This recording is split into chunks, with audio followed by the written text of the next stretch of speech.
scorso si aggiungono dei numeri a quelli già cartiere, binario giusto per ragionare. Beh, assolutamente sì, una grande collaborazione con il Ministero, cioè, oggi significa 12 aziende autorizzate e dall'altro procedure semplificate al massimo.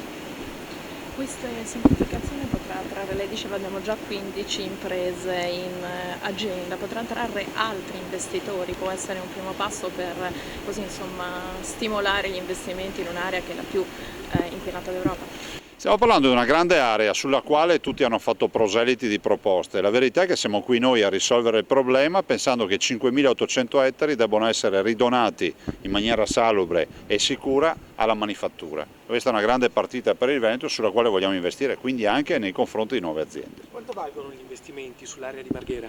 Ma per oggi noi abbiamo una disponibilità di aziende che cubano circa 2 miliardi di euro, il che significa 2 miliardi di euro che danno poi vita a occupazione in un Veneto nel quale 170.000 persone veneti in questo momento non hanno lavoro.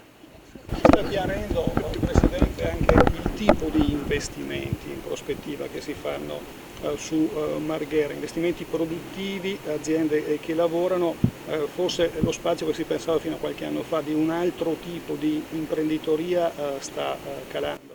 Beh, vai innanzitutto nella direzione della green economy e dell'energia e dell'economia diciamo anche pulita fra virgolette fino in fondo, nel senso che se volessimo ragionare guardando molto in là nel tempo la prospettiva è quella di pensare che Marghera sarà il sito meno inquinato magari fra 20-30 anni, proprio in virtù di queste scelte che si stanno facendo, quindi insediamenti puliti, manifattura sostenibile e soprattutto che approfitta di questa area che ormai è servita dai servizi e dalle infrastrutture in maniera unica.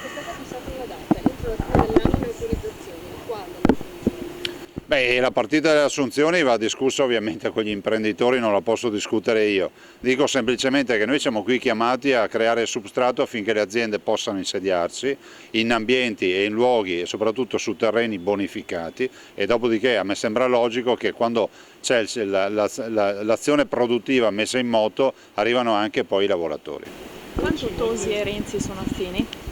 Ma guardi, non lo so perché io ne conosco uno bene che è Tosi e Renzi lo conosco giornalisticamente, per cui rispondere alla domanda così mi viene assolutamente difficile, ma direi quantomeno per l'età. C'è stata una trasmissione che ha fotografato la situazione degli ospedali veneti, delle aperture degli ospedali veneti, quelle notturne diciamo, ed è stato abbastanza positivo il bilancio, tranne che per l'ospedale di Padova dove hanno osservato che su 4 macchine solo 2 erano in funzione, con commenti anche abbastanza critici. Guardi, innanzitutto gli ospedali in Veneto sono 75, per cui ringrazio Gabanelli per questo servizio che ha fatto e che io utilizzerò fino in fondo, anzi chiederò a lei di farmi avere materiale rispetto a chi fa il furbo. Noi stiamo cercando di mettere in piedi una macchina, abbiamo lavorato 3 anni e lunedì, mercoledì, sabato e domenica gli ospedali sono aperti di notte. Le liste d'attesa si stanno battendo a zero, tanto è vero che lo stesso servizio lo ha detto. Oggi ci resta di capire che se c'è qualcuno che non si sta comportando bene sarò io il primo a punirlo, l'ho già dimostrato. Invece per i tagli? Cosa dice? Beh, i tagli della sanità ridurranno le regioni a aver difficoltà a erogare servizi. E a me starebbe bene che ci fosse un governo che abbia il coraggio di parlare di tagli al fianco dei costi standard, perché è assurdo che tu venga da me che sono virtuoso a chiedermi di tagliare ancora e quindi non riuscirò più a erogare servizi e allo Spreconi gli dici solo dai una limatina ai tuoi sprechi. È quello che sta accadendo. Avanti di questo passo i cittadini saranno costretti, mi assumo la responsabilità di quello che dico, a farsi le assicurazioni e a farsi curare. E questo è scandaloso e il Veneto non starà lì a guardare. Con la partita delle grandi navi a Venezia? Beh, noi siamo a favore dell'uscita delle grandi navi sopra le 40.000 tonnellate dal canale da Giudecca al bacino San Marco. Questo è sacrosanto. Lo vogliamo fare in fretta, crediamo però che il terminal passeggeri debba essere salvaguardato in virtù del fatto che ci sono 3.500 lavoratori tra diretti e indiretti e un fatturato di quasi mezzo miliardo di euro. Sono 1.900.000 turisti che arrivano in Veneto con le crociere e sono turisti che hanno diritto al rispetto come tutti gli altri turisti. Avvocati e hanno ragione, è vero che incontrerò l'avvocato Savio a brevissimo, ci siamo sentiti via messaggi anche ieri. Qualora ci presentassero nuovi tagli si mette in piedi anche una sperequazione dal punto di vista proprio costituzionale. La Costituzione sancisce che i cittadini sono tutti uguali.